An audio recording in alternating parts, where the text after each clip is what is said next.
Hello guys, আসসালামু আলাইকুম। সবাই কেমন আছেন? আজকে একটা ছোটোখাটো ভিডিও আপনাদের সামনে তুলে ধরতেছি। হঠাৎ করে কেমন জানি মনে হলো যে একটু ছোটোখাটো একটা ভিডিও তৈরি করি। VAT house, Jessore customs house. Jessore কাস্টমসে এটা ঐতিহ্য পুরাতন বিল্ডিং। আর এখানে একটা স্কুল আছে, নবশলা স্কুল। এই স্কুলটা অনেক পুরাতন। যশোরে অনেক পুরাতন বিল্ডিং আছে, যেমন ধরো একটা রাজকীয় স্টাইলের পুরাতন রাজার বাড়ি। যশোরে অনেক সুন্দর সুন্দর বিল্ডিং আছে।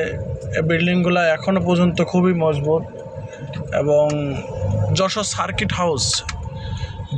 সার্কিট হাউসের মোড়, বাম হাতে জেলা স্কুল চলে গেল যশোর। আর এটা সার্কিট হাউস, যশোরের সার্কিট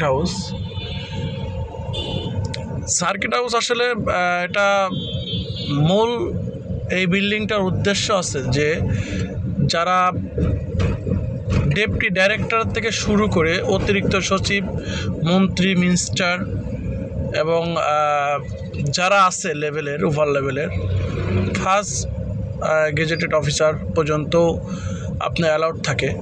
মাঝে মধ্যে সেকেন্ড গেজেটেড অফিসার, যারা ডেপুটি ডাইরেক্টর, এডিশনাল ডাইরেক্টর, তারাও মাঝে মাঝে সুযোগ পায়। যশোর কোর্ট হাইকোর্ট মানে বলতে এখানেই তো এখনই জুডিশিয়াল ম্যাজিস্ট্রেট কোর্ট যারে বলে। নতুন করে যশোরে প্রত্যেকটা জেলায় ভবনটা আছে। তো আমাদের যশোরের ঈদগাহ ময়দান ডান পাশে আসলে অনেক কিছুই আছে তুলে ধরার। এই যে যশোর জজ আদালত যারে বলে, দায়রা জজ আদালত বাম হাতে, আমাদের দায়রা জজ আদালত যশোরের। আমাদের যশোরের সবথেকে ঐতিহ্য এবং পুরাতন এবং ঐতিহ্যবাহী সেই খেজুর গাছ, যারে খেজুরে বিখ্যাত একসময় বলা হয়েছিল যশোর জেলা খেজুরের মেলা। এই স্লোগানটা অবশ্য আমাদের 1975-এর পরে এই ঘোষণাটা দিছিল, যশোর জেলা খেজুরের মেলা। তো যশোর মমিন গার্লস যারে বলে, যশোর যশোর গার্লস স্কুল, এখানে ছোট ছোট বাচ্চা মেয়েরা তারাই পড়াশোনা করে এবং এটা সরকারি।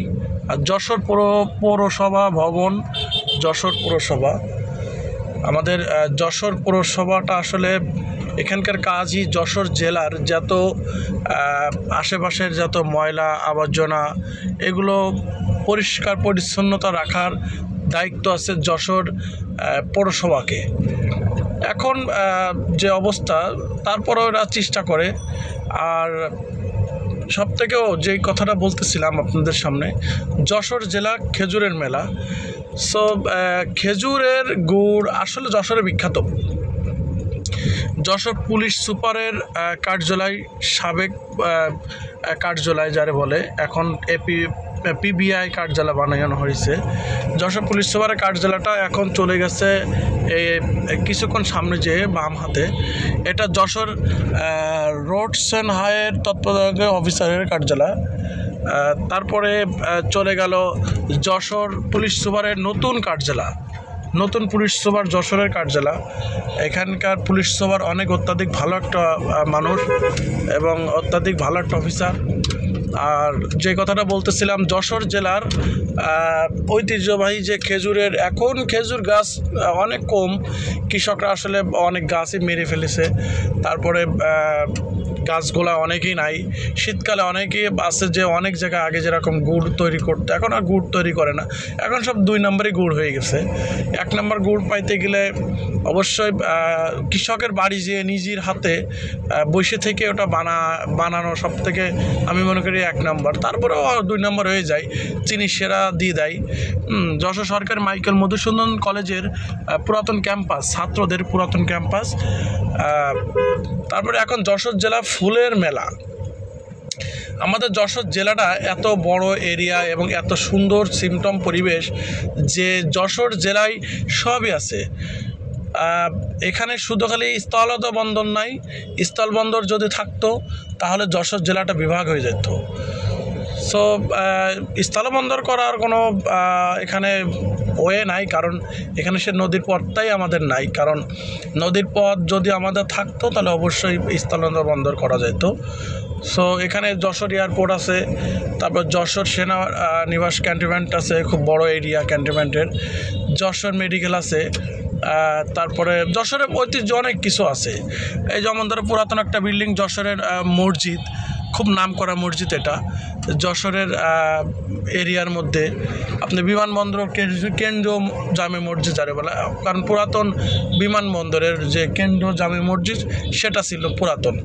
এটা আছে পুরাতন এয়ারপোর্টের যে বিমানবন্দরের পুরাতন অফিস। এখান থেকে চলে গেছে সোজা বাম পাশে চলে গেছে আপনার এসপির বাংলো, মানে মাননীয় পুলিশ সুপার মহোদয় বাংলো, এবং যশোর সোজা চলে গেছে যশোর এয়ারপোর্ট। রাস্তা পার হলে সোজা যশোর এয়ারপোর্ট এবং সিভিল সার্জনের বাংলো বাম পাশে। এখানে অনেক কিছু, অনেক ভিআইপি রাস্তা, এটা ভিআইপি এলাকা।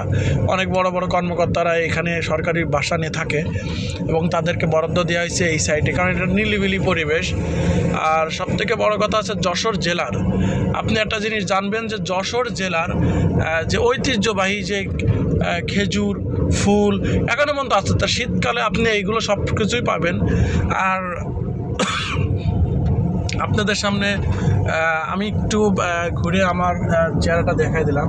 এই যে আমি, আমাকে অবশ্যই আপনারা লাইক কমেন্ট ফলো এবং শেয়ার দেবেন। ভালো থাকবেন সবাই, এবং সবাই একটু লাইক কমেন্ট শেয়ার করবেন যাতে বেশি বেশি করে ভালো ভালো ভিডিও তৈরি করতে পারে আপনাদের সামনে, এবং আপনাদের সামনে সবসময়ের জন্য ভিডিও তুলে ধরে তারপর আপনাদের সামনে অনেক কিছুই ভালো ভালো সিস্টেম তৈরি করবো। আসলে একটা জিনিস, আমি নতুন কন্টেন্ট তৈরি করতেছি আপনাদের সামনে, তারপরে ভুল ত্রুটি হয়ে গেলে একটু ক্ষমা দৃষ্টিতে দেখে অবশ্যই লাইক কমেন্ট শেয়ার করবেন এবং বেশি বেশি করে আমাদের সাপোর্ট দেবেন, ফলো দেবেন। ভালো থাকেন সবাই, বাই বাই, আসসালামু আলাইকুম।